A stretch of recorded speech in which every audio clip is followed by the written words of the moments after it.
बहुत स्वागत है आप सभी का। आप देख रहे हैं खानी कुर्सी की। मैं हूं सौरभ, आपके साथ मेहमान हमारे हर्षवर्धन त्रिपाठी जी, राशिद किदवई जी, प्रोफेसर संगीत रागी जी और समीर चौगांवकर जी। एक बार फिर आप लोगों का स्वागत है। देखिए, रोजाना अभी इन दिनों खबरें तो ट्रंप साहब की बदौलत मिलती है, हमें रहती हैं, बहुत सारी आगे हैं, वो आपको देंगे। लेकिन पहले ईरान की बात कर लेते हैं। 15वें दिन में ईरान का ये जो आंदोलन है तख्ता पलट का, ये पहुंच चुका है। वहाँ जो आयतुल्ला अली खमेनी है, उनका शासन चल रहा है, उसके खिलाफ। और ईरान, अब ऐसा लग रहा है कि आयतुल्ला शासन जो है वो घिरा हुआ है। तस्वीरें आप देखते जाइएगा, रोजाना तस्वीरों में जो आक्रामकता है लोगों की वो बढ़ती हुई दिखाई दे रही है।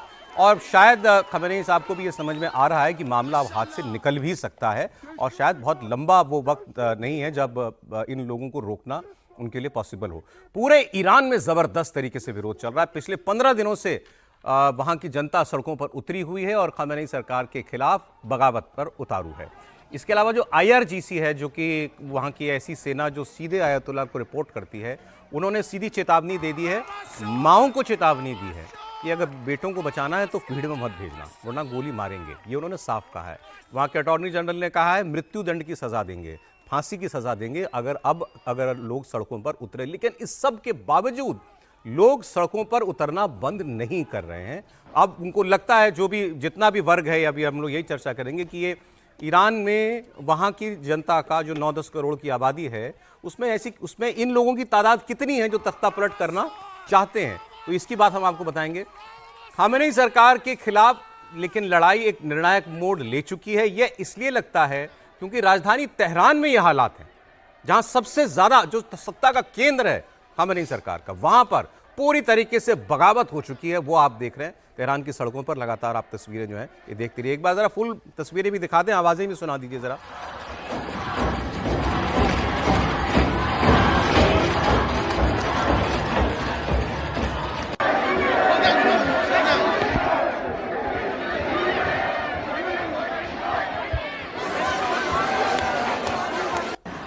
और अभी देखिए कैसे इन लोगों को खदेड़ने के लिए अंधाधुंध फायरिंग कर रही है वहां की पुलिस या सेना।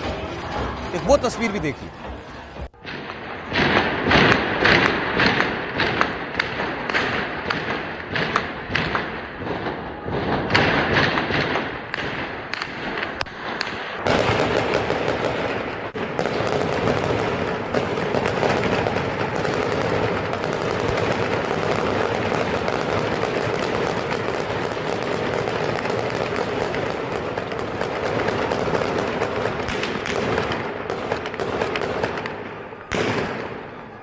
ये आप देख रहे हैं तस्वीर, आवाज सुन रहे हैं आप, रोंगटे खड़े हो जाते हैं। और इंटरनेट बंद है वहां पर। ये तस्वीरें कुछ इलाकों में वो बताया जा रहा है स्टारलिंक चल रहा है, जो एलन मस्क का स्टारलिंक है, क्योंकि वो तो स्विच ऑफ नहीं कर सकती कोई सरकार वहां की। तो वो वहां से कुछ तस्वीरें उसकी आ रही हैं।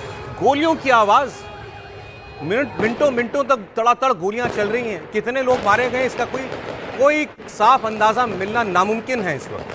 कोई कहता है संख्या सैकड़ों में है, कोई कहता है ये संख्या हजारों में भी हो सकती है। कितने लोग मारे जा चुके होंगे अभी तक। अब एक पूर्वी तेहरान की एक तस्वीर दिखाता हूं। वहां पर एक टैक्स ऑफिस था, उसको पूरी तरह फूंक दिया भीड़ ने। ये तस्वीर आप देखिए। और इस पूरे आंदोलन की एक खास बात जो मैंने कल पढ़ी, ये आंदोलन खड़ा हुआ बाजारों से, क्योंकि बेसिकली ये जो लोगों में रोष है ये वहाँ की इकोनॉमी को लेकर है। वहाँ की जो करेंसी है उसको अब वो मतलब इतनी कमज़ोर हो चुकी है कि लोगों के पास परचेजिंग पावर नहीं बची है। उसके खिलाफ बाजारों से आग उठी। जबकि माना यह जाता है कि वहाँ का जो व्यापारी वर्ग है वो तो आयतुल्ला का समर्थक था, लेकिन वो भी उनके खिलाफ खड़ा हो गया।